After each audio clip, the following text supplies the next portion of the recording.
اولین پست از مزرعه‌مونه. قبول داری قشنگی مزرعه به اینه که دور تا دورش درخت میوه باشه؟ امروز میخوام 95 تا نهال بکارم. قلب اون پایینو قرمز کن که قطعا باعث میشه همه نهالامو بگیره. اولین درخت هلو.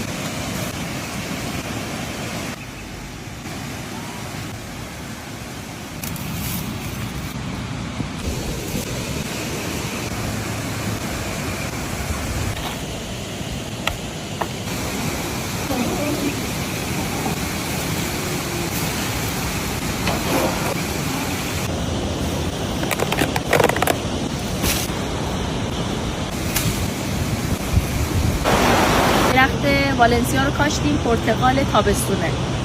الان تو این فصل پرتقال داره.